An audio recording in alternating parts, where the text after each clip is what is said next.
শ্বশুর বাড়ি বউরে সম্মান যোগ্য দিয়ে রাখতে পারবা না, আবার বাপের বাড়ি চইলা গেলে বলবা মা বাপে কান ফড়া দিয়ে নিয়ে গেছে। লাটাই যদি ছিঁড়ে যায় গুড়ি তো আকাশে উড়ে যাবেই, খালি খালি বাতাসের দোষ দিয়ে লাভ কি? কিছু কিছু বেটা মানুষ আছে দেখবেন মা ভক্ত, মার অন্ধ ভক্ত। অন্য সব দিক দিয়ে মার অন্ধ ভক্ত হও, কোনো সমস্যা নাই, এটা অবশ্যই ভালো।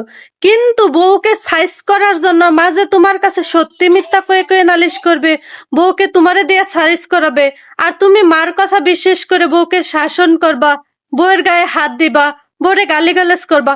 এটা তো ঠিক না। আগে তুমি যাচাই করো কোনটা ঠিক কোনটা সঠিক।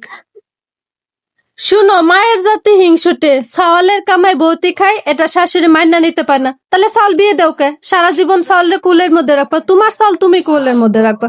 বিয়ে দেওয়ার কি দরকার? যেই চাউলের সাথে বেটার বউ সুখে সংসার করে, তার কামাই ইচ্ছে মতো খায়, তার টেহায় ঘুরে বেড়ায়, সোনা দেনা কিনে, তার টেহায় দামি দামি মোবাইল কিনে, ও অমনি সারি করে সহ্য হয় না কেন? তার বউ, সে তো দিবে। চাওয়ালে সত্য দিয়ে মিথ্যা দিয়ে বানায় বানায় কয়ে তারপরে আর কি তারা সাইজ করবা, এটা ঠিক না। একটা মেয়ে কতদিন সহ্য করতে পারে? দিনের পর দিন ঠিকই সহ্য করে, কোনো মাইয়াই তার ঘর ভাঙতে চায় না। একটা মেয়ে মানুষ বিয়ের পর কোনোদিনও চায় না তার বাপের বাড়ি থাকতে, কারণ বিয়ের পর বাপের বাড়ির বাত মেলা কঠিন হয়ে যায়। তারপরেও বাপ মা তো কোনোদিন ফেলাতে পারে না, যেরম ব্যবহারই করুক, বাত তো দুইটা দেয়, খাইতে হয়। আর যাই হোক, বৃদ্ধ বয়সে বাপ মারও কিন্তু সংসারে অতটা ভরসা থাকে না, তারাও কিন্তু তাদের ছেলে মেয়েদের উপর নির্ভরশীল হয়ে পড়ে।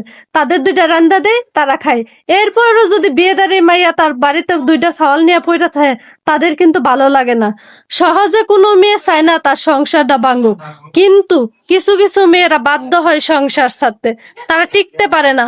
বহুত চেষ্টা করেও যখন টিকতে না পারে, তখন বাড়ি চলে যায়। যেমনি যায় তেমনি নতুন কথা ওঠে, বাপ মায়েদের কান ফড়া দিয়ে নিয়ে গেছে। বাপ মাদের বাত এত সহজ না যে তার মায়েরা তাকে ছাওয়াল পাল নিয়ে বসায় বসায় খাওয়াবে। তারা মায়েরা কি বিয়ে দিছে বাড়িতে নিয়ে বসায় রাখার জন্য? বসায় বসায় বাড়িতে খাওয়াবে?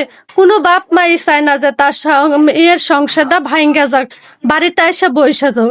স্বামীরা ওদেরও খোঁজ খবর নেওয়া উচিত যে তার মায়ের অন্যায় কতটুকু, তার বউয়ের অন্যায় কতটুকু।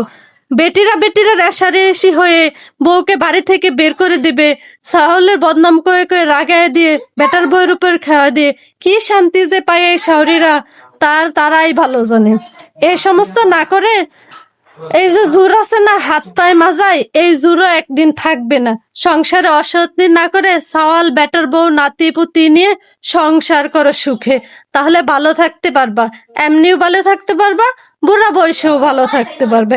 এই বয়সে খুঁটাখুটি করলে বুড়া বয়সে তারা কোনো সময় তোমাদেরকে ভালো চোখবে দেখবে না।